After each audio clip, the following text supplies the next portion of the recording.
we're we're going to talk about Jared Kushner in this definitely not Bloomberg article. Um, all right. So, basically, here we'll go over this article because I went over the past one so I could talk about it faster.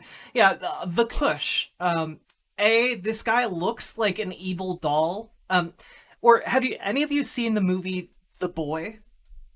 Um, Jared Kushner looks like a grown-up version of that creepy doll from The Boy. Um, just gotta throw that out there. And the other issue is that all of Donald Trump's children, both children and in-laws. Well, here's the thing, done randomly. That actor is a literal doll, so I don't feel too bad about the comparison.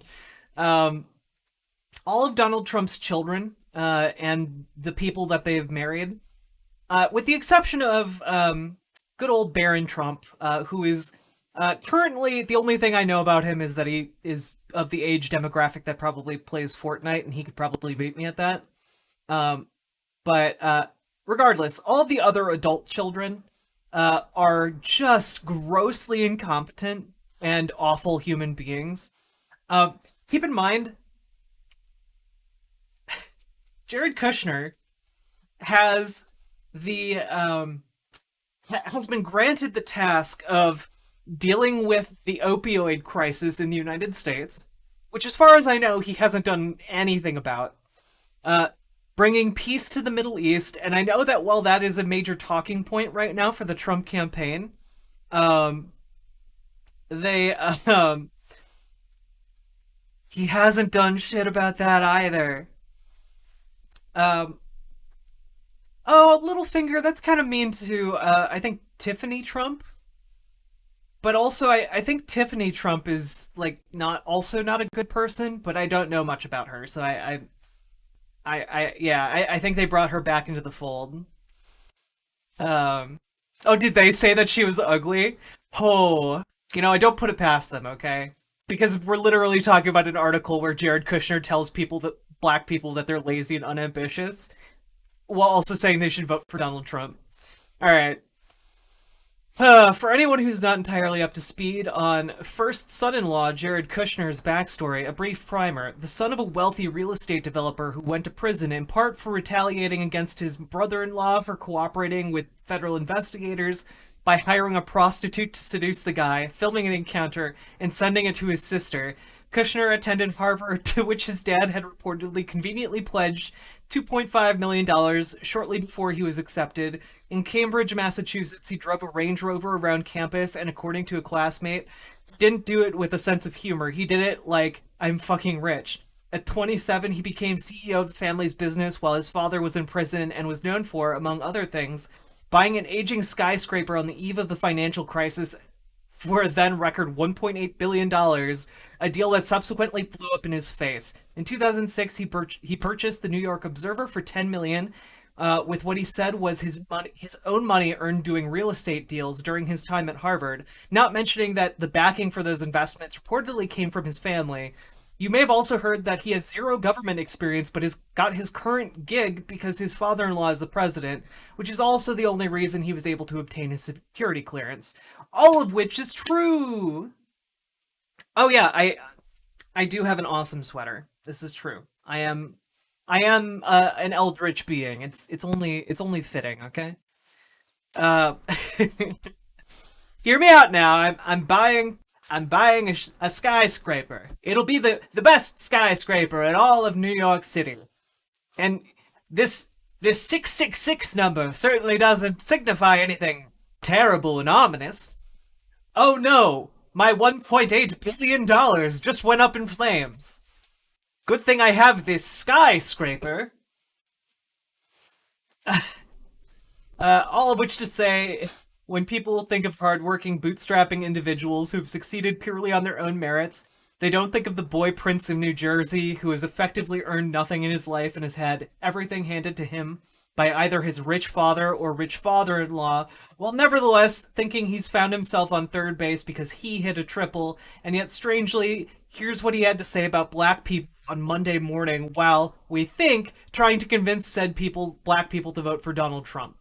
Here, let's take a listen, shall we? Thing we've seen in a lot of the black community, which is mostly Democrat, is that President Trump's policies are the policies that can help people break out of the problems that they're complaining about, but he can't want them to be successful more than they want to be successful. And what you're seeing throughout the country now is a groundswell of support in the black community because they're realizing that all the different bad things that the media and the Democrats have said about President Trump are not true. And so they're seeing that he's actually delivered, he's put up results, and a lot of people want to get on board to start working with President Trump because they know that, unlike most politicians who have been in Washington for decades, who talk and say all the right things, President Trump may not always say the right things, but he does the right things. He says what's on his mind, and he gets results. And so people want results. They're tired of politicians who are promising things and not delivering. Well, he does say what's on his mind. He's really good at that. Jared. Oh, let's just listen to that opening part again here. In a lot of the black community, which is mostly Democrat, is that President Trump's policies are the policies that can help people break out of the problems that they're complaining about, but he can't want them to be successful more than they want to be successful. And what you're seeing throughout the country, he can't want them to be successful more than they want them to be successful. Yeah, so basically this is Jared Kushner, the dead-eyed looking gentleman right here, telling black people that the reason they're not successful is because they don't want to be successful. Now, I don't know how much you guys are familiar with like classic. We'll get there. Shot FN. We'll get there. Now, I don't know if any of you are familiar with classic race bait. Like basically talking about how black people are lazy and like they just don't want to succeed. Here's a piece of propaganda from the late 1860s, 1870s. Let's take a look at this together, shall we? The Freedman's Bureau, an agency to keep the Negro in idleness at the expense of the white man, twice vetoed by the president and made law by Congress. Support Congress and you support the Negro. Sustain the president and you protect the white man. Let's... like, guys, this is literally what Jared Kushner is saying. Almost verbatim. Almost verbatim. Guys.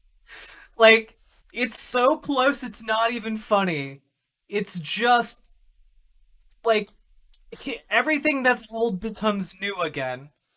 I don't think that this is a violation of terms of service because this is a historical document. But holy shit, guys. Like, this is a political cartoon. Oh, sorry. Yeah. 1864, 1865. Basically, this is a political cartoon arguing that black people are living on the dime of the white man, right? Like, they're getting an unfair advantage. Some might call it affirmative action, that they are getting in some way something they haven't earned. Like, it's just kind of gross. And I feel like the relationship should be obvious to anyone who has eyes or ears, I guess. I wish this picture was a bit of like higher resolution so we could kind of look at this in more detail. Yeah. It's like talking about how black troops get more money than white veterans or whatever, and like here's the lazy black person and the hardworking white man with their hungry families watching as they toil, as if you know what, boss? I agree. Democrats were very racist back in the day before the political realignment to make them as we know today.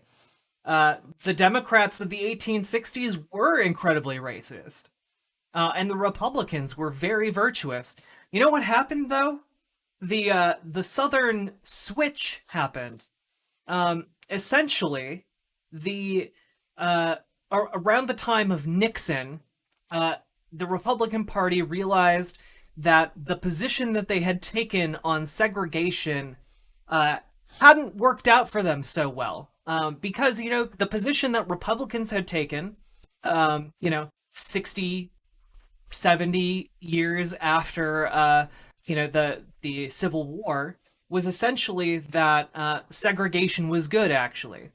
And so at that point, the parties ideologically flipped because of like this one ideological issue. So you had Republicans suddenly arguing that segregation was good and Democrats arguing that segregation was bad. A lot of the conservatives then went to the Republican Party. A lot of the liberals then went to the Democratic Party. And then under Nixon, they really codified this system called the Southern Strategy, in which the Republican Party went on to specifically target, racists and Southern evangelicals to create their now modern voter base. And that strategy largely stayed intact up until this very day, to be honest. And we know this because Lee Atwater, one of Nixon's head guys, basically came out and said as much. In fact, you know what? Let's take a listen to Lee Atwater himself talking about the Republican Southern strategy. Lee Atwater, Southern strategy. Video. Here we go.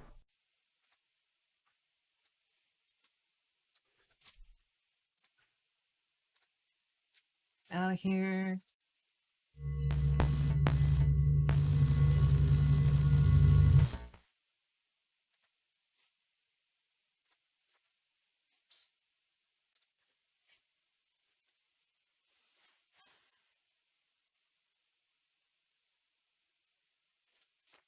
Do you understand that, like, he was largely considered to be on the wrong side of the issue? Like, you understand that, right?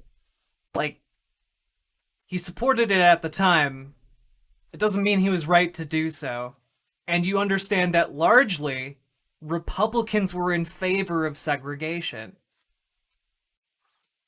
It's kind of like how some Democrats today will vote with Republicans on certain issues.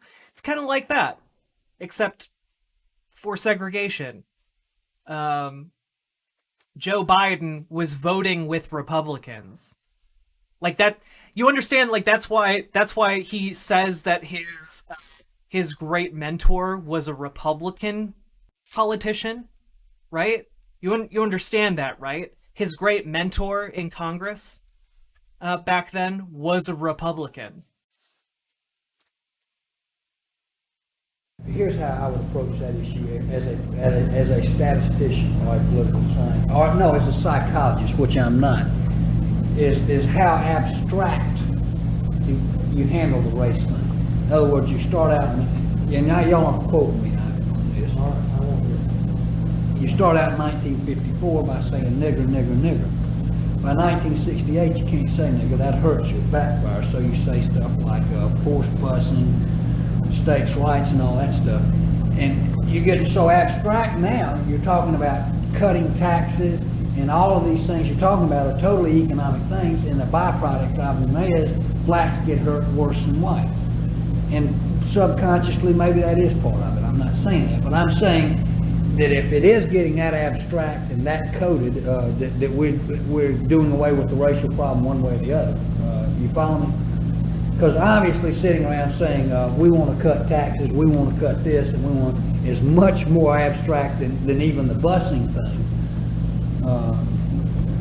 and a hell of a lot more abstract than nigger, you know.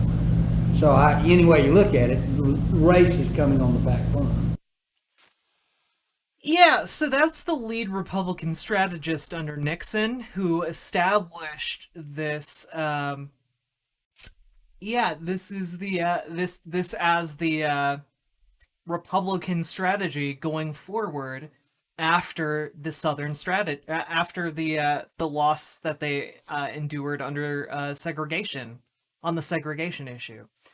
Um, we like I don't have to really emphasize. I guess I really have to emphasize this because some people like Boss in the chat don't really get this. But like Republicans, when they sided with segregation, or again with segregation, sorry, um, a lot of the people who switched over were conservative racists. So, when Joe Biden likewise sided with the conservative racists on segregation, it was him being a racist. Now, that was a long time ago. However, and Joe Biden's views no and policies no longer align with segregationist views and policies. However, the Southern strategy and its legacy continues to this day, radicalizing and making extremists out of conservative Republicans in the modern political landscape. So, like, I don't feel like I can be more clear than I have been so far. Well, yeah, boss, I don't like all Republicans either. But I would argue that right now, if you like, the Republican Party has been so shaped by this strategy, its politicians so embracing this strategy, and then the coming of Trump, which further radicalized many Republicans farther to the right to embrace fascism and completely write off the statements of anyone who is even perceived as moderately to the left, as being fake or false, is really like that's a huge problem. It's why I argue that Trump is a fascist and that the modern incarnation of the Republican Party is fascist. Um, so yeah. Oh, and Archangel Decab should be having deja vu right now because I've talked extensively about this. It's just another one of those days where I really needed to hammer this stuff home, I guess.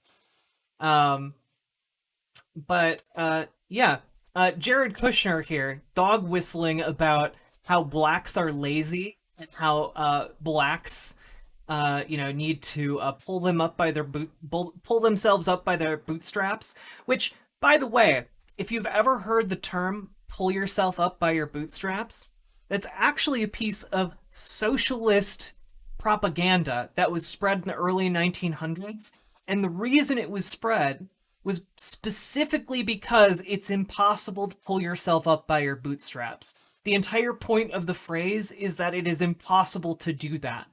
And yet, conservatives embraced that saying as being something that is indicative of what poor people are actually capable of doing, despite having all of the cards stacked against them in our modern society. So, like, here's Jared Kushner telling black people to do something that is literally impossible to do, while framing it as, well, black people are just lazy and they don't want to succeed as much as my father-in-law wants them to succeed, and that's why they're not successful. Um, yeah. Oh, yeah. I don't feel like I have to go more in depth on this. But it's pretty not great if you look into everything that Kushner has said over the time, just his time in office, by the way. There's a whole lot of racist shit. Like just like going to bat for his father-in-law, who's a very clear racist, from everything he says and his long history of doing business in a discriminatory way. Um, it's just very clear.